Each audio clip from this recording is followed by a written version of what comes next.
So good afternoon. It's really a pleasure to be here with you this afternoon. My name is Maria Luisa O'Connell. I'm the Senior Advisor for Commissioner Alan Burstyn on Trade and Public Engagement, and also Head of the Office of Trade Relations within CBP. I want to thank for the invitation to host this panel for a topic that is very close and dear to my heart.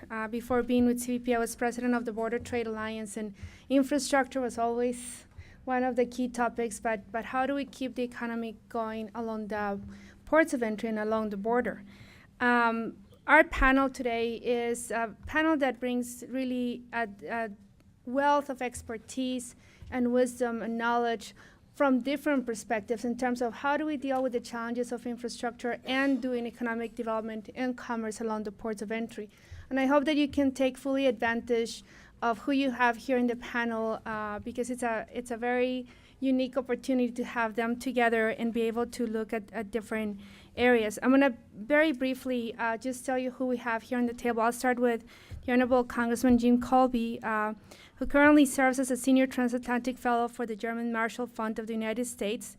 He advises on trade matters, as well as issues of effectiveness of U.S. assistance to foreign countries, on U.S.-EU relationships, and on migration, its relationship to development. And I'm not going to read the whole, I just want to tell you how I always remember Congressman Colby, the father of NAFTA.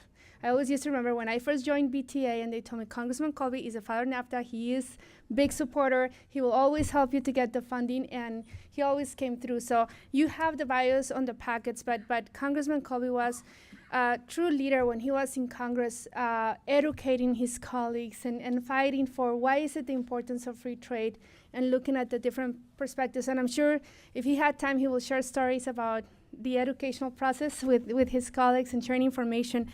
But we're very honored to have Congressman Colby here, and he served in Congress for 22 years. So great, thank you so much, sir, for being here with us today. Then I have to the right of Congressman Colby, Martin Rojas, who I've also known for 12, 14 years. Time goes fast, right, Martin, when we're having fun? No. Don't say anymore. I know. Martin is the Vice President of Security and Operations for the American Trucking Associations, where he coordinates ATS security-related policies and activities impacting the trucking industry, focusing on making the movement of trucks through North America as safe, efficient, effective, and as secure as possible. And not going also through the bio, Martin has really been an advocate for industry for many years, or at least the 14 years that I have known him and before, on how do we educate government and other agencies about the impact decisions have on cargo, on moving of trucks, of course, specifically on trucks moving back and forth. But I think very fast you realize that it was not only about trucks, right? It was the whole commerce, the whole supply chain, the whole process. So trucks is only one tool or one element of the whole deal. And Martin brings that expertise and that experience working very close with Mexico, with Canada, and how do we come to terms into an approach of what we're doing. So Martin, thank you so much for joining us today. And please do ask the tough questions either of the Congressman and Martin, and of course Mr. Rojo too, but they really bring a wealth of expertise. And then last but not least is Colonel Eric Rojo. Eric Rojo, I'm talking like a gringa accent, right? Eric Rojo. No. Eric Rojo. Colonel Rojo is a longtime member and vice president of the United States-Mexico Chamber of Commerce, and among his many initiatives, he has been a longtime advocate of a workers' agreement between Mexico and the U.S., and as the underpinning of any real immigration reform process in the U.S. He is also involved in various initiatives in support of a strengthening business, trade, and productivity ties between Mexico and the United States. And not going again through the whole process, I have not had a chance to work very closely with Mr. Rojas as with our prior two partners, but I have worked very close with Al Zapanta, and I know a lot of the work that you do. And very important, the expertise of how do we communicate with our third top trade partner, which is Mexico. And it's when you start talking about the infrastructure and about commerce, and what you're moving back and forth, you realize that you cannot not talk about people and the movement of people between our countries. And I think the leadership that Colonel Rojo has brought to the table has helped us to keep these topics on the ground or on the table and be able to discuss how do we find solutions. So this is the format how we're going to do it. So to go straight and start in this process, each one of the panels is going to give a overall 5-minute overall view from different perspectives, and then we're going to go into Q&A that I hope that you take full advantage and we can have a good discussion. So first we'll start with Congressman Colby, then Colin Rojo, and afterwards Martin. Thank you. Thank you.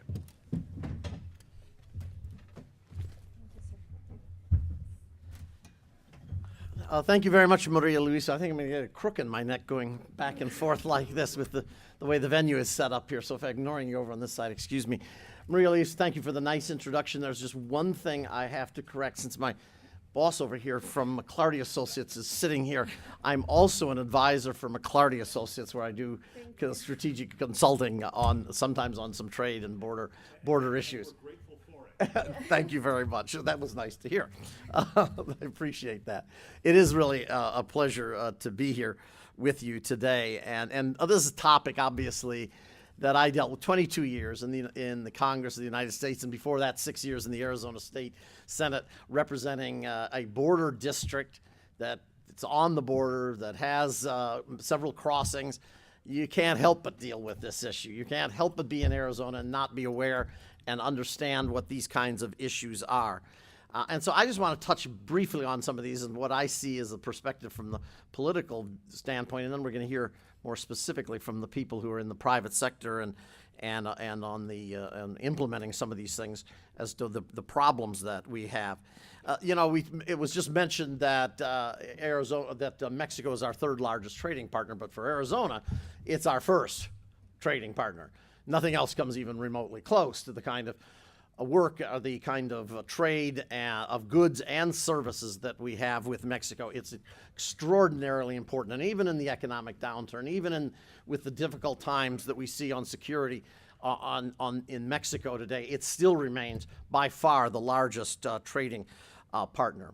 But the fact of the matter is that sadly, woefully, infrastructure, the things that are necessary in order to make that partnership, that economic partnership, work and function well, gets ignored all too often there. It's a simple, I guess it's human nature, but since 9/11, Homeland Security and the American Congress and the American people have been focused on security. All we have to do is look at the immigration debate to know about that. They're focused on security. They're focused on trying to make sure that people who are not supposed to be in this country don't get here. So the last thing that's really on the minds of politicians and the federal agencies simply reflect that. It's not a criticism of it, it's just the truth, is that the facilitation of goods and services entering the United States and vice versa is secondary. Now, Homeland Security clearly has both missions: to protect the border, to secure the border, and also to facilitate the flow of goods and services and people across the border. But the fact is, the truth is, that it's always going to be secondary when you have this kind of concern on a national security basis. So when you look at the border crossing situation, you look at where the money is going, it's clearly going to tighten up the border. It's clearly going to build fences, to make it more difficult for people to get in, and we've been successful in many regards in that. It has the number of people getting in is down. The amount of money that people have to pay to be smuggled into the United States is up significantly. Those are just like drugs. That's a good best indicator of what the cost is and the difficulty of people getting into the United States. So that part of it is working to a large degree, not perfectly by any means, and never will work perfectly. But in the meantime, we have altogether ignored, I shouldn't say altogether, but we've ignored too much the infrastructure and the border crossing. All you have to do is look at the wait times that it takes to get into the United States for trucks to get in. All you have to do is look at the border crossings and how inferior so many of them are on both sides of the border. And all you have to do is look at the personnel. You can build a new border crossing station, but if you don't staff it, what good is it? And you can go to place after place along the border in all of the states that border Mexico, and you can see new border crossing stations with half the gates or half the crossing station lines left unmanned. and with long backups of personnel, people cars coming across and trucks coming across, because we simply don't have the personnel to do what is needed.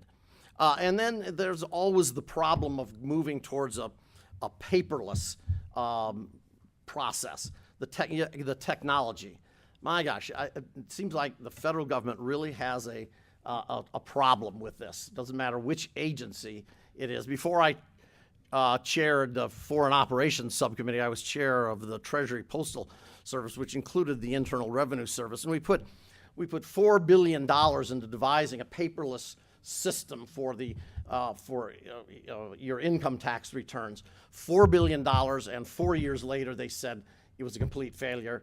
Wipe it off. Just wipe off $4 billion, and we'll have to figure something new out again. And it just seems that whatever our agencies are, we have a real problem doing this and making the process as simple as possible. The fact is, as I said, the public cares about security. That's what they're interested in. And so the agencies respond to that, and that's the simple truth. It's not a criticism, it's just the reality of what happens. I also chair for the governor of what's called the Canamex Corridor, Canada, Mexico, United States border, which is one of the things set up by NAFTA, a corridor linking the three countries. And we advocate for more transportation that links going north-south and for border crossings and for more personnel. And it's a constant battle, as the mayor was telling you earlier, as the people that live along the border can tell you, it's a constant battle to try and get enough attention to those issues. Now, let me just end by just suggesting one of the really difficult things. It's not related to the infrastructure, but shows the political difficulty of what we're dealing with, and this is the Mexico trucking issue. I'm sure you're somewhat familiar with this, but under NAFTA, there was supposed to be a 5-year lead-in time, and at that point, both Mexico and the United States were supposed to implement fully the requirements of NAFTA, which was to allow trucks that were inspected, licensed, gone through all those procedures to come into the United States or vice versa from the United States into Mexico. We're now 15 years later, and we still haven't implemented it. We still haven't done it. It's a clear, absolute, open and shut case of a violation of NAFTA accords, and we simply haven't implemented it. Congress has blocked it at every step of the way, thanks to objections mostly from the Teamsters Union and other groups have blocked it at every step of the way. I'm pleased to say this administration, we tried in the Bush administration, tried to do a pilot program. It got cut off by Congress again there. I'm pleased to say this administration has taken steps now to move forward on this and to implement this. So it's, 15 years later, it looks like we're finally going to get there, though we haven't seen the details of it. And although half of the retaliatory measures that Mexico was permitted to take and did take under the NAFTA requirements, half of those have been lifted. The other half remain in place until we actually see it implemented. But I mention that because, to me, it says something about what the United States, which is supposed to be and is a great supporter of the rule of law. How can we advocate for the rule of law when we blatantly ignore it in a case like this? I mean, it wasn't as though we found some legal way around it. Congress just passed a provision in the appropriation bill saying no money may be spent to implement this. We don't care what the agreement says. We signed an agreement. The Congress approved the agreement. We don't care. We're still going to say that. So I mention that as the kind of thing that is the difficulties we have in facing this issue, the practicalities of facing this issue every day along the border. So it's a real tough fight, and there's a lot left to be done. And I'm sure in our Q&A we'll get into some of that, Maria Luisa. Thank you. Thank you, Maria Luisa. Congressman Colby. Martin Rojas and Eric Rojo. We share a couple of things in common. We both have a Mexican father and an American mother, and we've known each other for years, so we've had a lot of fun with this. But I guess no matter what we say, we can't get away from the trucks. I'll try to avoid my part that I was going to talk about the trucks because the Congressman was very eloquent, and of course this is what Martin is coming to particularly talk about. And I am going to focus on the security side of infrastructure, on where does security play a role in the economic relationship of the U.S.-Mexico border, and how is this either hindering or helping the progress of commerce. And I think we have to start with the fact that up until 9/11, the issue of border security for the United States, whether it was with Canada, whether it was the maritime borders, whether it was with Mexico, was not really an issue. The crossing of Mexican workers is strictly and continues to be, and this is where I want to make an emphasis, an economic matter. It's not a political matter, but it's now turned into a political football, into an emotional football. So it's very difficult to discuss where the Mexican workers play a role in our economy and in our border security, and I will make an effort to address these things.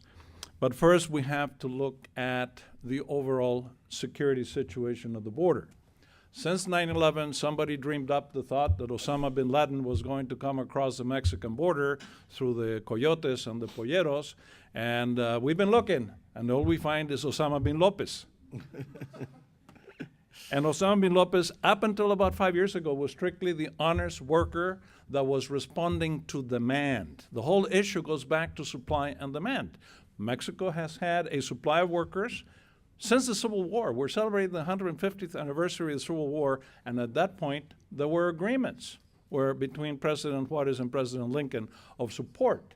In World War I, Mexico provided labor so American soldiers could go fight in Europe, and in World War II, the productivity of the Mexican worker, along with Rosa de Riveter, was key to the production of the arsenal of democracy and to free a lot of our now heroes to go fight the war. It was in the 60s that things began to get a little bit difficult because of internal politics, and probably today is not the day to get into that type of history, but it's not a new issue.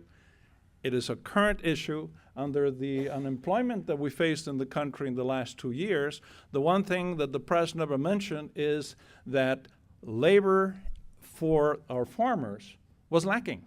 In spite of 9.9% unemployment, there was not enough labor to fill the farms, to fill the fields. And there was no effort to bring this labor from Mexico or from anywhere else, because we're still fighting an absurd food fight. Bottom line here is that the current vision of security is an impediment to commerce. It is not helping. What used to be the old border patrol and the customs officials, now they're focused on security, not on commerce, where their primary effort should be focused in facilitating commerce. So we created things like CTPAT, Customs Trade Partnership Against Terrorism, in which Mexican and Canadian companies and not Chinese companies can get a certification so they can go through the fast lane and come across the borders. That sort of works, but still, if you go to Laredo, you'll see 7-8 hours, maybe against 4 hours in crossing. So every minute where those trucks are stopped, as the Congressman mentioned, is costing industry money. It's costing American competitives money. And at the end of the day, the traditional problem with borders has been theft, smuggling, and contraband. And if we really measure today, that hasn't changed. Terrorism is a very small footnote in terms of our border undertakings, but it's a huge part of the budget. But we're not making the same investment in our maritime borders or the Canadian border or the Alaskan-Canadian border. The situation has been complicated with the drug trafficking. Since Mexico cut a deal, well, not Mexico, the Mexican cartels cut a deal with the Colombian cartels, and the cartels just let the Mexicans run with the distribution of the product and not the manufacturing. And so that has complicated the issue, because the migrant workers are now commingled with the drug traffickers, with human trafficking, with arms trafficking. So the issue doesn't get any better, but the security is not improving. And and I heard something I want to repeat. Mayor Garino said something that I've been saying for years. If you look at the comments on Mexico, you take the word organized. Every time you talk about organized crime, we're creating this monolith of well-organized people doing things that are illegal and are bad. No, he's right. What Mexico is facing is disorganized crime, and that's why 95% of the people being killed in Mexico are all criminals. They're doing themselves in the fight for territory. But there is that little nuance that changes how we perceive the fight and how the fight needs to be done, both at the border and inside of Mexico. There are people in Congress who say we must have perfect security, security first. I'm an infantryman, so I'll think as an infantryman. In order to secure the border to be 100% tight, we will need approximately, side by side, 95 infantry divisions to go from East Coast to West Coast. We're the most powerful country in the world, and we have 10 infantry divisions, and with that, we dominate the world. So we need to get away from the ignorant rhetoric and understand that the problems at the border are not solved at the border. They're solved in Washington, they're solved in Mexico City, they're solved in Ottawa. That's where the policies need to come that will address and provide the adequate tools for industry, for both sides of law enforcement and border protection to actually be able to do their job and be able to accomplish it. Now, no matter how you look at things, there is no such thing as perfect security. It doesn't exist. No matter how much money you spend on security, there's always a hole somewhere. Probably the best protected individual in the world is the President of the United States. If you talk intimately to a Secret Service agent, he will tell you, or she will tell you, that there's always a possibility that their security will fail. So with the millions we spend on protecting one individual and what we're trying to spend on the border, and we compare that, it's just not going to work. So we need to address the issues that the congressman is talking from NAFTA, what Martin is going to talk about the trucking issue, and find the ways to strengthen this. And one of the things that I always mention is if we can take the honest worker, the honest Mexican worker from crossing the border illegally, will go a long ways in providing real security, because then the illegal crossings will be done only by criminals. They will not be commingled. Then both sides of law enforcement can focus their efforts on the people whom they know are illegal and they're doing illegal activities. To this end, we will continue to discuss the need for a workers' agreement between Mexico and the U.S., which, again, when that happens, as it happened before, Mexican families did not migrate to the United States. The 14 million, whatever number you want to address, is trapped here because of our policies, because we don't give them the ability to leave the families in Mexico and go back and forth. This is also a problem of commerce. If they were crossing legally, they would be using airplanes, buses, hotels, restaurants, instead of paying $6,000 or $8,000, because as the congressman said, the price of crossing the border is going to be skyrocketing. The services and hosting industry should be taking advantage of this, and they could come with legal permits, stay for as long as they have to stay, and go back home.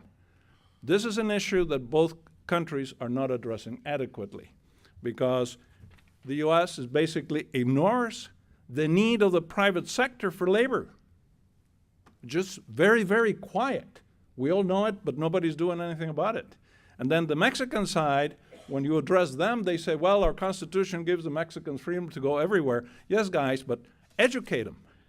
There is a way to come to work legally. Most people don't know that the agricultural temporary worker visa has no cap. If you can give 1 million open jobs in the United States for agricultural workers, Mexico can send 1 million workers. The semi-skilled is a problem because it's a very limited number arbitrarily set by the State Department. I think Homeland Security now has more to do with it and may have a capability to do something about it, but we need to get that dialogue to get the right numbers with the right people through a proper process, which when that gets done, a lot of the other issues of security and better commerce will go through, and I think I will end there.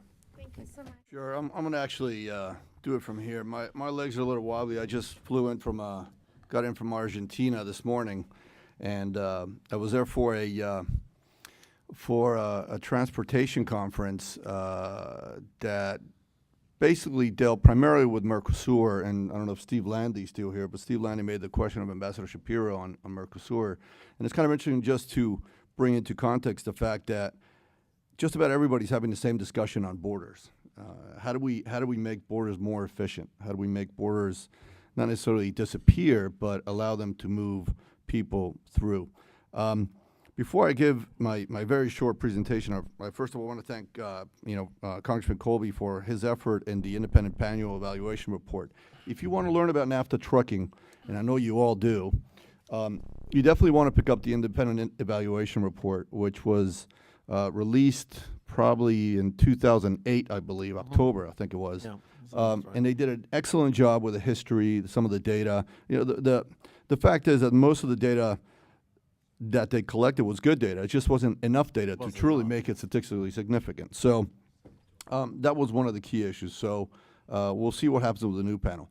I also want to recognize Maria Luisa and Commissioner Burson because they have moved the discussion away a little bit from what Eric was pointing out, the fact that it's all security, security, security, and try to bring in the aspect of facilitation once again into the equation, which is a critical component. NAFTA trade volumes have obviously increased. Ambassador Sarukan made some very good points. The Congressman made some excellent points about the increase in trade, and about 70% of the NAFTA trade volume moves by truck. So when we talk about NAFTA trucking, we support NAFTA. We like NAFTA. We like the NAFTA trucking provisions, and we want to make the border more efficient. Somebody mentioned there's about 4 million trucks crossing the border. There's actually 4.5 million trucks coming north into the United States. So in total, you know, sort of everything goes up, has to come down. Everything that comes north has to go south usually. There's about 9 million truck crossings a year on the southern border. And the issue then becomes, what is it that we need to do in order to make the border work more efficiently? Really turn into a 21st century border. Back in 1993, when the congressman put his signature on the NAFTA agreement, or at least in the legislation that put into place a NAFTA agreement, there was a big component of that, which was called the Customs Modernization Act. The Customs Modernization Act, passed in 1993, basically establishes the automated commercial environment. The automated commercial environment continues to be developed at this point, sort of what Mr. Colby was talking about related to the IRS. There's a similar component in CBP that's been ongoing for a very long time.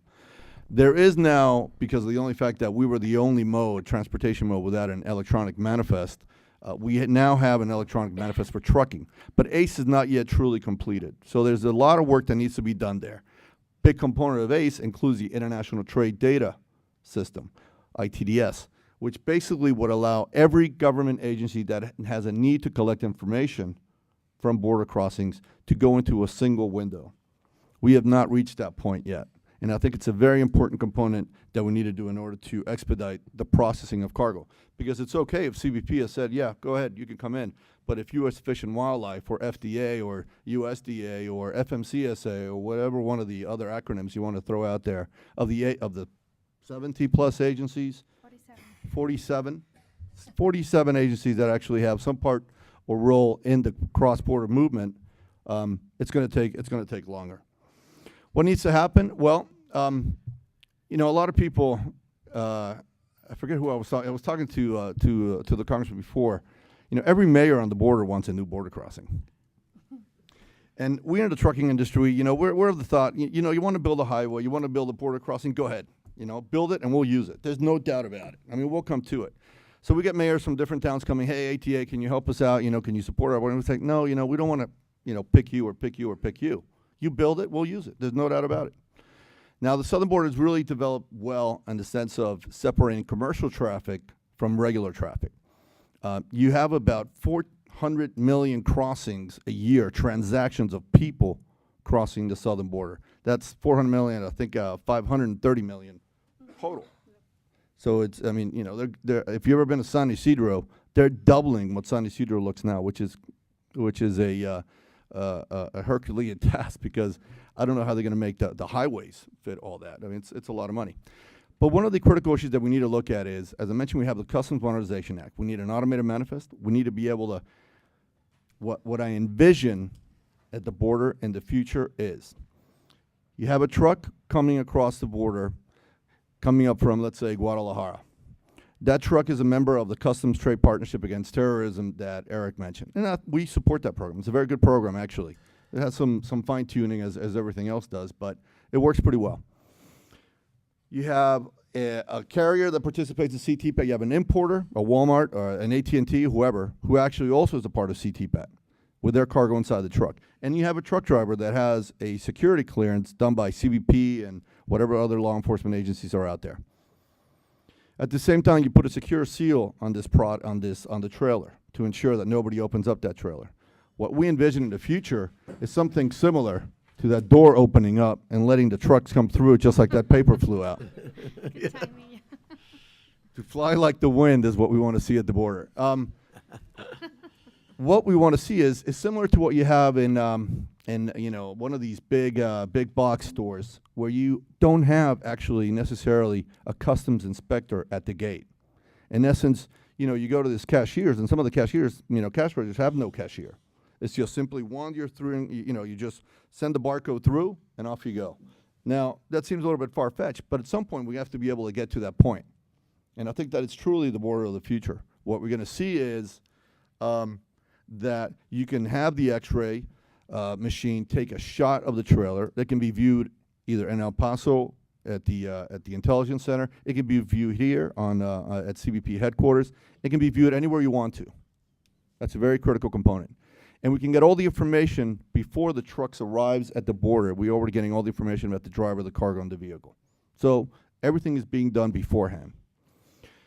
The other critical component, of course, is we're always going to have the best instrument for customs to fight contraband and fight narcotics are dogs. And I don't know if you know this, but there are several incredible canines on the border that actually have a price on their head by the narcos. $1 million to get Dolly. Honestly, that's the way it is.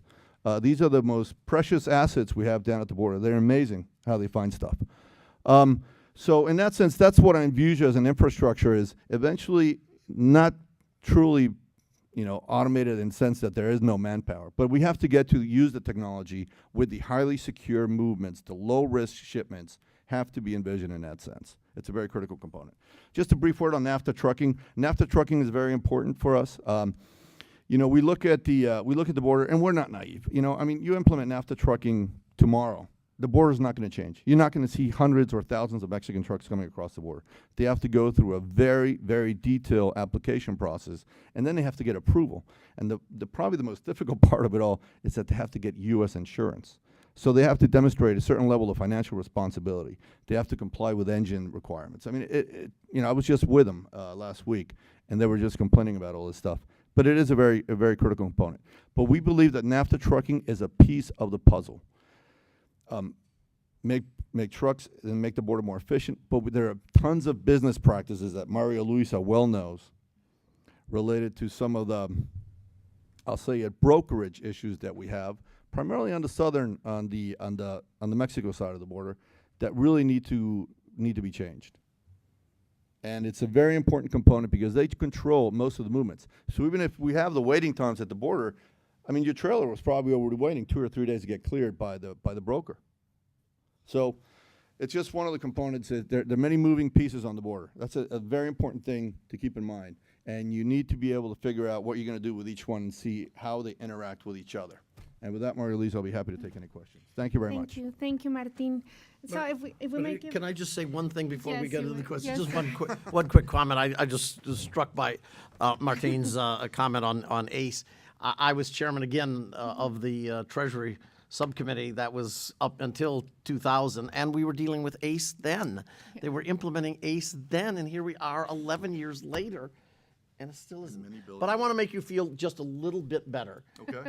And that is, I just came back from, a week ago from Malawi in Africa. And the crossing time for a truck from Mozambique to Malawi averages 3 days. So that's the time it takes to get across. That's, I was going to mention that, comment to that on what Martin said, Congressman, because I remember being in your office in 1998 advocating for funding for ACE because this was going to solve all the problems of the border, crossing the border. But it is a challenge. It's just to complement the comments here before we go into the Q&A. So Customs and Border Protection is the federal executor of 47 federal agencies. 47. So we represent 47 federal agencies. When any cargo is coming into the country, we have to make certain that all the 47 agencies are okay with that cargo. So to add there to the complexity, so what we're talking here, and to Martin's point, you really have to look at risk assessment, technology, the whole picture. And it's no longer so easy to say, well, let's just move it through, or it's a different environment after 9/11, as the congressman said, and there was a shift of the focus, and as the Commissioner Burson always says, not to make excuses. He's bringing back that focus, that leadership in terms of security and facilitation are no longer a balancing act. They are the same. We cannot have one without the other. If we don't know how the supply chain works of a company, we're not going to be able to assess any criminal mind that is trying to do harm to our country.